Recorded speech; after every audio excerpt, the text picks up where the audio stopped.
आकांक्षा दुबे के केस में अब सीबीआई की एंट्री हो गई है। अचानक से इस केस में एक बड़ा बदलाव आया है। केस नए मोड़ पे पहुंच चुका है और ये मामला बनारस से हटकर अब इलाहाबाद हाई कोर्ट पहुंचा है और हाई कोर्ट ने सीबीआई जांच की जो याचिका थी। आकांक्षा दुबे की मां मधु दुबे जो लगातार इस चीज में लगी हुई थी कि जल्दी ही इसकी सीबीआई जांच हो जाए। वो हर बार एक ही मांग करती थी कि ये केस सीबीआई को सौंपा जाए और सीबीआई जांच की मांग वो लगातार करती आ रही थी और अब कोर्ट ने उनके याचिका को मंजूर कर लिया है। सिर्फ याचिका ही मंजूर नहीं हुई है, बल्कि तुरंत कोर्ट ने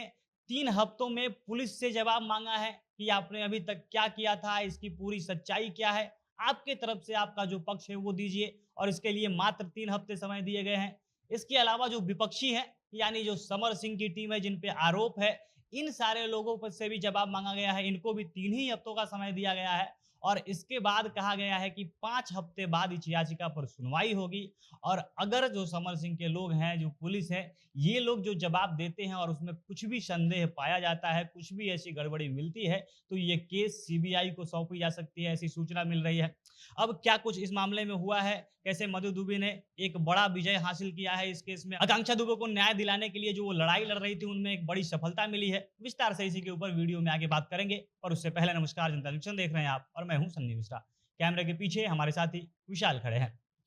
26 मार्च को बनारस के सारनाथ के एक होटल से अचानक ये खबर मिलती है कि आकांक्षा दुबे ने फांसी लगा ली है। सबसे पहले यही जानकारी दी जाती है कि आकांक्षा दुबे रात को नशे की हालत में इस होटल में पहुंची थी और उसके बाद जब होटल का कमरा बंद हो जाता है, वो होटल के कमरे में अकेली थी और इसके बाद उन्होंने डिप्रेशन में, फ्रस्ट्रेशन में तमाम तरीके की बातें की गई कि उसने आकर उन्होंने कदम उठाया और खुद को फंदे से लटकाकर उन्होंने जान दे दी। लेकिन उसके बाद आकांक्षा दुबे का परिवार, उनकी मां मधु दुबे, उनके भाई और तमाम जो सगे संबंधी थे, इनका आरोप था कि पुलिस इसमें जांच करने में लापरवाही कर रही है। जो सारनाथ ओपी की पुलिस थी, सारनाथ थाने की पुलिस थी, इनका इस केस में मिलीभगत है, ऐसा हर बार आरोप लगा मधु दुबे का। वो लगातार प्रोटेस्ट करती रही, थाने का घेराव करती रही, थाने के बाहर जाकर उन्होंने खूब प्रदर्शन किया और उनका हमेशा यही कहना था कि आकांक्षा दुबे की मौत के केस को दबाने के लिए, ये जो मौत का केस है, हत्या का मामला है, इसको बदलने के लिए सारनाथ पुलिस ने पैसे लिए हैं, समर सिंह ने इनको पैसे खिलाए हैं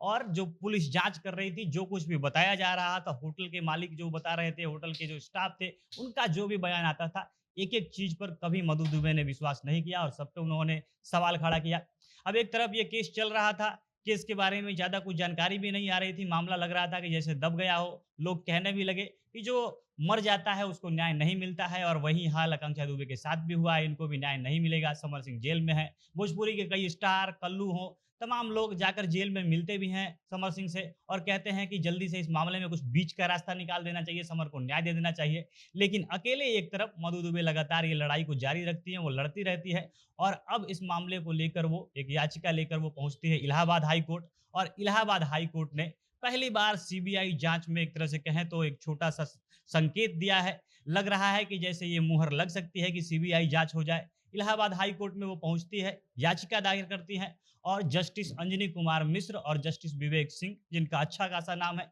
इनके बेंच ने, इनके खंडपीठ ने इस याचिका को मंजूर किया और उसके बाद उनके तरफ से ये फैसला सुनाया जाता है कि पुलिस और साथ-साथ जो विपक्षी समर सिंह के जो ग्रुप के लोग हैं, संजय सिंह हो, समर सिंह हो और जिन पर भी आरोप है, ये विपक्ष वाले और साथ-साथ पुलिस ने जो भी जाँच किया है, इन सभी चीज़ों के ऊपर क्या कुछ हुआ है, उनका क्या पक्ष है, इसका जवाब 3 हफ्तों में ये अंजनी कुमार मिश्र और जस्टिस विवेक सिंह के खंडपीठ ने माँग लिया है। 3 हफ्तों में इनको जवाब सौंपना है। अब याचिका में बताया गया है, याचिका में मधु दुबे कहती हैं कि पहले आकांक्षा दुबे का रेप किया गया था, उसके बाद रेप करने के बाद हत्या किया गया और हत्या के बाद इसको जानबूझकर इस केस को अलग रंग देने के लिए, इसको आत्महत्या दिखाने के लिए उनको फंदे से लटका दिया गया है। इसके बाद उन्होंने पुलिस का जो भी जाँच रहा, अभी तक पुलिस ने जो भी इस केस में विवेचना की, जो कुछ भी उसमें बताया, हर एक चीज़ पर वो सवाल उठाती हैं। याचिका में स्पष्ट तौर पर लिखा है कि पुलिस मिली हुई है, पुलिस जानबूझकर गलत जाँच कर रही है, गलत रिपोर्ट सौंप रही है और ये सारी बातें याचिका के रूप में